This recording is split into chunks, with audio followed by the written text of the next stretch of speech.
Hello, everyone. Welcome once again to the Bolar Training Center YouTube channel. And as usual, I am Mark Entrata, first degree black belt under the legend himself, Professor Cabrina Charles, and the head of Alliance Jiu Jitsu Manila. So let's get to it. In today's episode, I will be discussing how having the winning mindset could make you lose later on. Okay, so what do I mean by that? Here's the thing. We all want to win. Of course, winning feels good. And somehow, and it's human nature, especially in a sport, you want to win. Now, first of all, just to be clear, maybe you have a different definition to what a winning mindset is. So I will just explain first what my definition is. So maybe you call it something else. My definition of having the winning mindset is the win at all cost mindset. Meaning, you're going to do everything in your power to win the sparring round that no one really cares about. So yeah. So see how weird that is?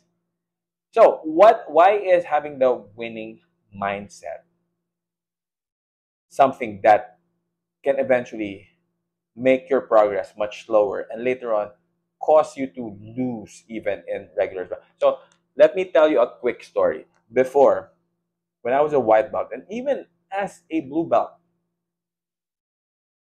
the stuff I really knew were the submissions that I knew were really just at least the stuff that I can pull off in sparring. The submission is the triangle choke and just an open guard sweep, a hammer sweep. Of course, I know a little bit here and there, but those were my main two moves. I didn't even really know how to pass the guard efficiently. So what happened is, but I'm 5'11", much taller than the average Filipino. So I would really just use my height. My way. I'm also usually heavier than most of the people I train with. So since I wanted to win at all, so I kept using my height advantage, my weight advantage. I was a little bit younger at that time, though I wasn't. I was never strong, but still. And what did I do? I always just caught people in triangles because those were the things that I. But later on, my training partners, they of course started evolving, started getting better at defending triangles. They kind of figured out my game. So what happened was I couldn't get them in triangles anymore. I couldn't really do anything else. So I was in a game sense losing a lot already. So what did I do? I avoided rolling with those people. I think, nah, man, yeah, I'll just go. So I just kept going with white belts, people I knew I could beat because I wanted to win. But then that's when I also later on I was like, man, I'm not gonna progress. I'm not gonna get better if this is how I always think. I always just want to win. That's when I really started to, like eat my ego and really humbled myself to relearn the fundamentals, learn the basics, the concepts. And that's how eventually my jiu-jitsu became much, much better. But of course, and even up to now, especially if one of our students, one of the professors, like someone like James or Ram or Chris, and now with the addition of Professor Andrew Laksa to the team, they have amazing games. They have A games. So I could either avoid them completely or avoid their A game, or I can go into their A game and see how I can learn from that. So what am I talking? Now, what I forgot to mention was I switched my mindset from the winning mindset to a winner's mindset. So let's discuss the difference, at least with how I interpret it. So again, you can call it something else. So yes, and I do have notes. Winning mindset is the win at all cost mindset, while the winner's mindset is growth over outcome. So let's discuss winning mindset first. So the winning mindset, even in life, see, that's why some people, they do illegal stuff. They do even if things are unethical, they will do it because they have that. Oh, I need to succeed. I need to be rich. I need to be. See? And a lot of it also is ego driven. Why? Because you're just focused on the outcome. You don't care how you get there, whether it's how to become rich, financially rich, or how to win in jiu-jitsu. You don't care. It's the outcome that you're really worried about. And the outcome now. You want things to be now, now, now. While the winner's mindset, you're focused on learning. You're focused on consistency. You're focused on the long-term progress. You accept losses as part of the journey, the learning. It's part of the improvement. Something I like to tell my students is this. Sometimes you need to take a step back or two steps, it depends. So you can later on get 5 steps forward. Does that make sense? So that's the winner's mindset. But it takes a lot of humility, a lot of you eating your ego, you accepting, okay, my side control escapes are terrible, so I'm gonna do a lot of side control escapes during sparring. So probably first, so if you have the winning mindset, let's say you go up against someone who's much smaller than you, then what do you think you're gonna do? You're just gonna try to overpower that guy. Yeah. So did you learn? No. If your techniques only work on smaller people, weaker people, then your jiu-jitsu is terrible. So, but if you have the winning mindset, yeah, it's like you don't care. But if you have the winner's mindset, you already accept the fact, all right, I need to figure this out. I need to be very efficient. I'm probably going to get submitted a lot of times.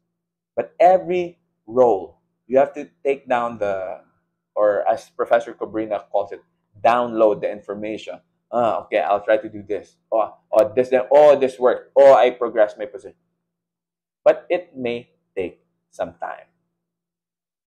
Okay. Also, why is having the winning mindset dangerous? Because with the winning mindset, since you're focused on winning, again, it's super weird. It's just sparring. But anyway, sometimes people catch you in submissions and you're not going to tap because, of course, tapping signals that you lost. So some of you may resist. Boom. Next thing you know, your arm is broken. You're out for months. For what? Bro, this is just sparring. You're not even going to get paid. This isn't CJI where, yeah, maybe I can have my arm broken. I'm winning on points. I'll get $1 million. I'll just, how it's just going to be cheap to have my arm. I mean, if I have $1 million, right? No, this is just sparring. Nothing. You gain nothing from not tapping. Please remember that. You gain nothing from not tapping. Even though if, let's say, your partner's a douchebag, it is what it is. If you're in a culture where people brag after they tap someone, well, first, that's gross, but it happens. In their cultures like that, like, oh, you see that? Oh, man, Some even get photos and stuff. Like, tap this guy out. Anyway, so, but still, just take the loss, take the embarrassment, and live to fight another day. Plus, having the winner's mindset now, you're gonna be like, oh, okay, I got caught an arm lock because I did this, I did that. Or, if he's a cool training partner, ask him, hey, what was I doing wrong? What could I have improved on? So, having the winning mindset will get you injured, or you can also injure your partners. Because, again, let's say you're stronger, you're bigger. Now you start using your weight too much. Let's say you're 200 pounds, your partner's 100 pounds, but you don't care. You want to win. So you can either injure yourself or you can injure your partner just because you wanted to win so bad. that sparring round. Then again, who cares about that sparring round? No one, yeah, except you and maybe him. But in the grander scheme of things, no one really cares. So just to kind of cap this already, I know a lot of my videos are now 20, 30 minutes long. So yeah, so um, just to have the distinction again, winning mindset is often external and short term. It's like those dudes or even girls, high school, but mostly dudes, who cash in too soon during high school. They become varsity players for basketball, let's say. Now they start reaping the benefits of being varsity, like dating girls and stuff like that. Now they lose focus. Then later on, they don't even make it to the college level and definitely not the pros. Why? Because they were short term. They had that short term winning. They wanted to reap the benefits right away of whatever popularity they had or whatever status they had at that time. It's that I need to win now. But later on, you know, they don't become successful in the stuff that they really had potential on. Again, winning mindset will cost you to lose later on. Also, with a winning mindset, you might cheat, sandbag. Oh, and like what I said, like my story, I avoided challenges. Why? Because that mindset is tied with ego and validation, which a lot of us like now, right? Thanks to the Instagram and the like signs and all that stuff. But anyway, now while the winner's mindset, okay, you just want to be better every day, regardless whether you win or you lose. As long as you're getting the data, you're learning. You embrace failure, sometimes you seek hard roles, and you seek mentors who are better than you. You study how you can get better, you study what you're good and how you can make it better, you study where you're bad at. That's the winner's mindset. It's tied to self mastery and growth. So, I hope you understand the difference between and understand how the winning mindset can later on cost you to start losing and why we need to employ the winner's mindset. Again, these things are up to you. And it's always tied with our ego and with our character. So I hope you learned some stuff. And of course, thank you so much to all those who watch our videos. I am truly grateful. And I hope you learned some stuff. And man, if you want a shout out, comment your name below. I know I don't want to mention names anymore for now because people might say I have favoritism. So, but if you want a shout out on the next video, I know there's like what 100 people who watch this, but it's like 100 strong. So, thank you so much. Remember, let's just have fun, stay safe, and I'll see. Oh, of course, subscribe and like. So again, thank you so much, my friends, and I'll see you on the next video. Oos.